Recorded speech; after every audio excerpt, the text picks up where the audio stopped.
ये कहानी एक ऐसे आदमी के ऊपर आधारित है जिसे एक लड़की से प्यार हो जाता है। अपनी मेंटल कंडीशन की वजह से वो उस लड़की के हाथ पैर काट देता है ताकि वो किसी और के साथ घपाघप ना कर पाए। उसके बाद उनकी लाइफ में क्या होता है वो हम आज की इस एक्सप्लेनेशन में देखने वाले हैं। आज मैं जिस मूवी को एक्सप्लेन करने वाली हूँ इस मूवी का नाम है बॉक्सिंग हेलिना और ये मूवी 1993 में रिलीज हुई थी। मूवी के स्टार्टिंग में हम एक फ्लैश सीन को देखते हैं जहाँ निक नाम का बच्चा अपनी माँ को पराये मर्दों के साथ देखता है। दैट मीन्स कि उसकी माँ का बहुत लोगों के साथ अफेयर था। तभी हम प्रेजेंट की स्टोरी को देखते हैं और निक काफी बड़ा हो गया है और रिसेंटली उसकी माँ की डेथ हो गई है। उसके बाद निक हॉस्पिटल जाता है जहाँ हमें पता चलता है कि निक एक बहुत बड़ा डॉक्टर है। हॉस्पिटल के बाद निक अपने घर जाता है जो उसकी माँ की डेथ के बाद उसे विरासत में मिली थी। निक वहाँ पहुँच के काफी रोने लगता है क्योंकि वहाँ उसका बचपन बीता था। शाम को वो डॉक्टर लॉरेंस के साथ एक बार क्लब में जाता है जहाँ वो हेलिना नाम की एक खूबसूरत लड़की को देखता है जिसे देख के निक का स्पाइडरमैन खड़ा हो जाता है। दरअसल निक हेलिना को पहले से जानता था।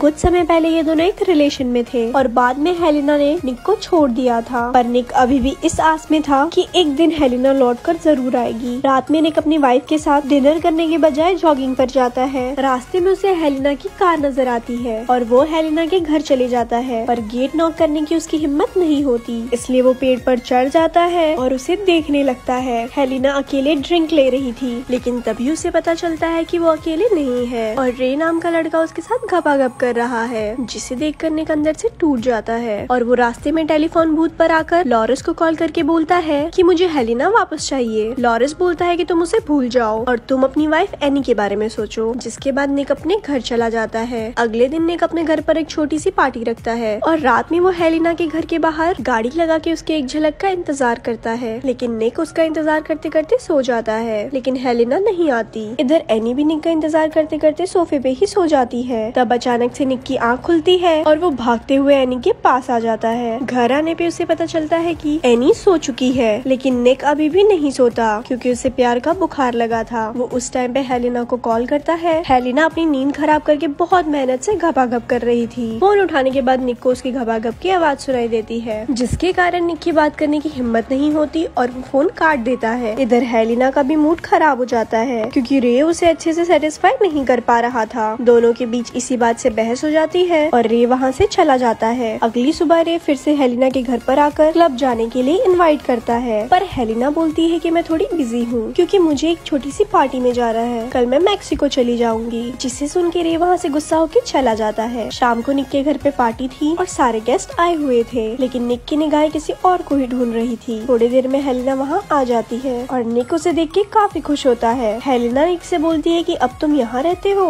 निक बोलता है हाँ, ये घर मुझे विरासत में मिली है। हेलिना निक को अपना बैग पकड़ा के पार्टी एंजॉय करने लगती है। तभी एक रजल नाम का आदमी निक से पूछता है कि वो लड़की कौन है, जिस पर निक बोलता है कि उसका नाम हेलिना है। रजल निक से बोलता है कि तुम यहीं रुको और खुद जाके हेलिना से पलंग तोड़ने की बातें करने लगता है, जिसे देख के निक के पिछवाड़े में आग लग जाती है। उसके बाद हेलिना सब कुछ उतार के पार्टी में ही नहाने लगती है जिससे पार्टी के सभी लोग उसे नोटिस करने लगते हैं। जिसके बाद निक की वाइफ उसे अकेले में ले जाके पूछती है कि तुमने हेलिना को इनवाइट क्यों किया, क्या तुम इसके साथ पहले सोए थे? जिसके कारण दोनों में बहस हो जाती है। थोड़ी देर में हेलिना और रजल दोनों निक से बोलते हैं कि पार्टी बहुत अच्छी थी और हम दोनों सोने जा रहे हैं। ये सुन के निक की फटके चार हो जाती है और निक मन ही मन सोचता है कि मुझ में क्या कमी थी। अगले दिन हेलिना फिर से निक को कॉल करती है और बोलती है कि मेरा बैग तुम्हारे पास है और मुझे एयरपोर्ट के लिए लेट हो रहा है, इसलिए तुम मेरा बैग मुझे एयरपोर्ट पे पहुँचा दो। एयरपोर्ट पहुँचने के बाद निक उसका वेट करता है और हेलिना आते के साथ ही निक पर बहुत ज्यादा गुस्सा करती है क्योंकि उसे निक चूतिया इंसान लगता था। तभी वो अपने बैग में देखती है कि उसका एड्रेस बुक उसके बैग में नहीं है, जिससे हेलिना और भी ज्यादा गुस्सा हो जाती है। निक उससे बोलता है कि मुझे इसके बारे में कुछ भी नहीं पता, शायद तुम्हारा एड्रेस बुक घर पे रह गया होगा, तुम मेरे साथ चलो, मैं तुम्हें दोबारा एयरपोर्ट छोड़ दूंगा। घर पहुँचने के बाद निक उसे खाने के लिए पूछता है लेकिन हेलिना उसे साफ मना कर देती है। तब निक उसे बोलता है कि तुम बस एक ड्रिंक ले लो, जिस पर हेलिना मान जाती है। घर के अंदर आने पर हेलिना एक ड्रिंक लेती है। वो निक से अपना एड्रेस बुक मांगती है और निक उसे बुक दे देता है, लेकिन निक के बुक देने के तरीके से साफ पता चल रहा था कि उसने जानबूझ के ये सब छुपा रखा था। उसके बाद हेलिना गुस्से में वहाँ से पैदल जाने लगती है। निक उसे पीछे से आवाज लगाने लगता है और सड़क पे खड़े होकर हेलिना उससे बात करने लगती है। तभी पीछे से एक गाड़ी आती है और हेलिना का एक्सीडेंट हो जाता है और वो गाड़ी हेलिना के दोनों पैर को कुचल देती है। तभी सीन स्विच होता है और हम हॉस्पिटल को देखते हैं जहाँ निक के बारे में बातें चल रही थी कि निक काफी दिनों से हॉस्पिटल नहीं आया। या तो उसे काम छोड़ देना चाहिए या उसे कुछ रीजन बताना चाहिए। शाम को डॉक्टर लॉरेंस निक से मिलने जाता है और वो उससे पूछता है कि तुम इतने लंबे समय से कहाँ थे। तभी लॉरेंस को निक के दूसरे कमरे से एक लड़की की आवाज सुनाई देती है, जहाँ वो दोनों जाके देखते हैं कि हेलिना को होश आ गया था, जिसे देख के डॉक्टर लॉरेंस भी काफी शॉक हो जाता है। निक डॉक्टर लॉरेंस से बोलता है कि हेलिना का एक्सीडेंट हो गया था, जिसके कारण उसके दोनों पैर डैमेज हो गए थे और फाइनली मुझे उसके दोनों पैर काटने पड़े। अब वो यहाँ सेफ है और मैं उसका पूरा देखभाल करूंगा, पर इसके बारे में तुम किसी को कुछ भी मत बताना। और निक लॉरेंस को वहाँ से वापस भेज देता है। अगले दिन जब हेलिना की आँख खुलती है तो पैर ना होने की वजह से उसे बहुत बड़ा झटका लगता है और वो काफी रोने लगती है। निक उसे समझाता है और प्यार से उसकी देखभाल करने लगता है, लेकिन हेलिना अपने इस हालत की जिम्मेवार निक को मानती है। वो निक को ब्लेम करते हुए बोलती है कि अगर तुमने मुझे उस दिन बुक दे दी होती तो शायद मेरे साथ ये सब कुछ नहीं होता। जिसपे निक बोलता है कि तुम जिंदा हो यही काफी है मेरे लिए। हेलिना उसे चीजें फेंक के मारने लगती है। अगले दिन निक घर के सारे दरवाजे और विंडो सबको लॉक कर देता है, जिसपे हेलिना पूछती है आखिर तुम मुझसे चाहते क्या हो। निक बोलता है कि मैं तुम्हारा ख्याल रखना चाहता हूँ। हेलिना बोलती है तुम मेरा ख्याल कभी नहीं रख सकते और अगर ऐसा होता तो आज मैं यहाँ नहीं होती। उसके बाद निक हेलिना को बाबू सोना जादू टोना करके मनाने लगता है, लेकिन हेलिना उसे थप्पड़ मार देती है, जिसके कारण उसका प्यार का भूत थोड़ी देर के लिए साइलेंट हो जाता है। इधर रे भी हेलिना को जगह जगह ढूंढ रहा था।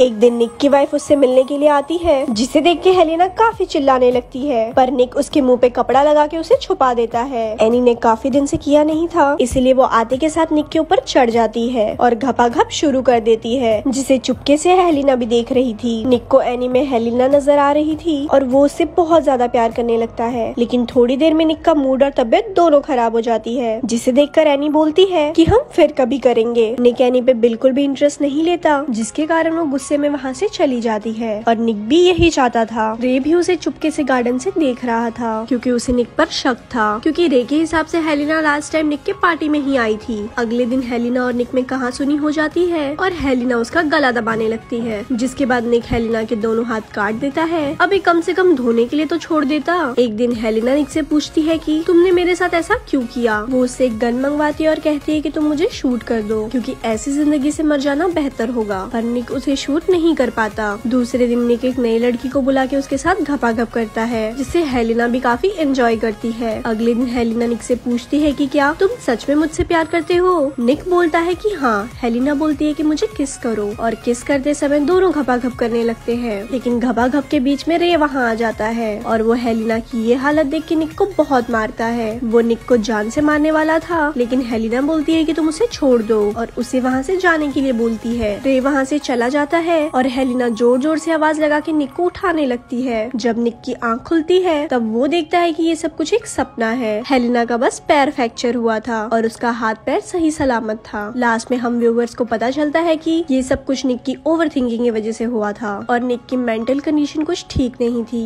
और ये मूवी यहाँ खत्म हो जाती है। ऐसे ही और स्टोरीज सुनने के लिए हमारे पेज को लाइक करें। धन्यवाद।